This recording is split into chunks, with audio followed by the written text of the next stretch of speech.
Hey guys, Infidel1258 here. Today I actually want to talk to you about a theoretical airdrop card that I think could be a fun new way to innovate on card design within Splinterlands. So I'm speculating about a totally new way to design cards that we've never seen that I think would be great and maybe interesting to introduce into our blockchain-based video game Splinterlands. If that sounds interesting, stick around. Otherwise, check out the next video. Okay, first and foremost, I'll point us towards Zarin. We know Zarin the Scorch is the #2 conflict we drop. We also know that Emberglace is currently, a few days away from being released. And so, these cards are huge and they're impactful. One thing that, while I was looking at Zarin the Scorch, that I began to recognize for the first time ever, as I looked at the battle stats and abilities at the max level for this card, and the written description of the stats: mana cost 8, health 7, magic attack 3, and speed 3. When I read that for the first time ever, I understood mana cost was an ability or a stat, and somehow it's in my mind it has been perceived as simply a cost.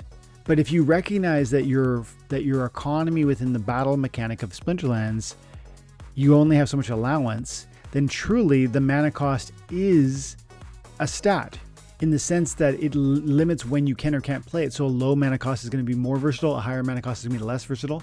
And so in that way, again, my brain just never, because health, damage output, speed, armor, these are abilities.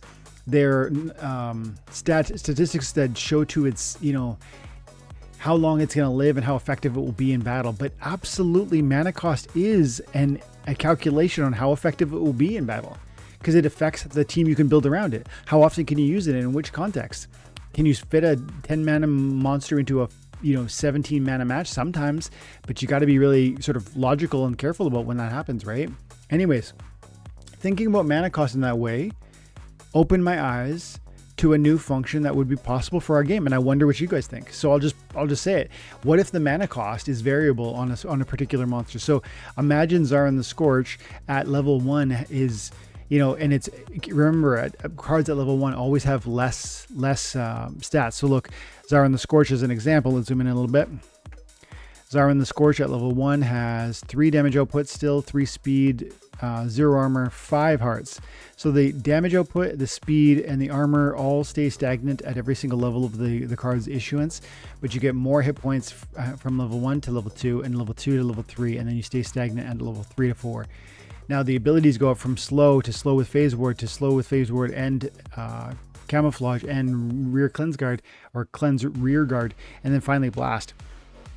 It's absolutely the case that the mana cost is a function of its impact.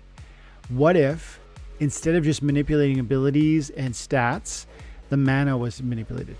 What if at Bronze League level, this is a 6 mana card, and at Champ League level or Diamond League level, it's a 8 mana card? Heck, think of it the other way. You could imagine a card that has a higher mana at the lower league levels.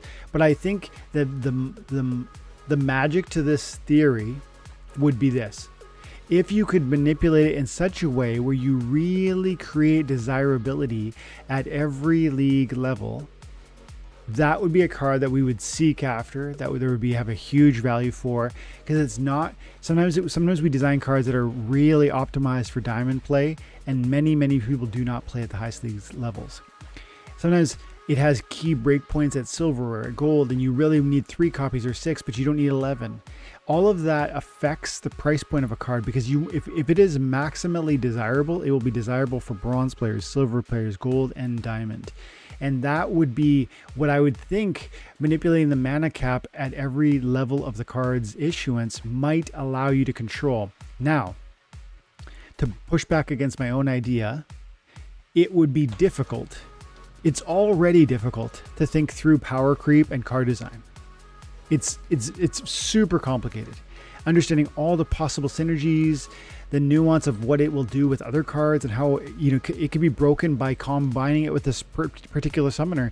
But if you don't see that connection, then maybe it's you might seem like a pushover of a card. That's already difficult enough for the card designers. It would be a magnitude, the magnitude of difficulty in terms of designing a well-structured card that isn't overpowered, isn't broken, and yet is functional at every league level would be increased. The difficulty would be increased if you needed to manipulate mana at every level.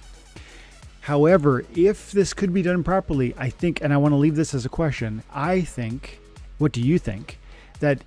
I think that at every league level, if the mana was variable, meaning I might actually, check this out, wouldn't just maybe want ones there in the Scorch, because I don't just want a level 4 at 8 mana.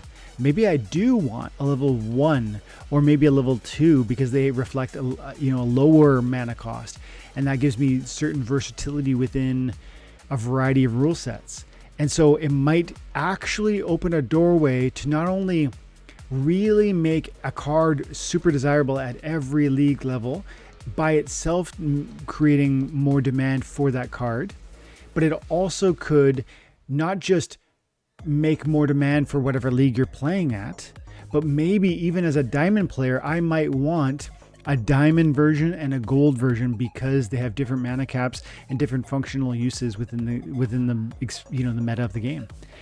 I think it's worth thinking through, and I understand that it's already difficult enough to design cards in an effective way. But what do you think? Let me know in the comments below. Have an amazing day. God bless.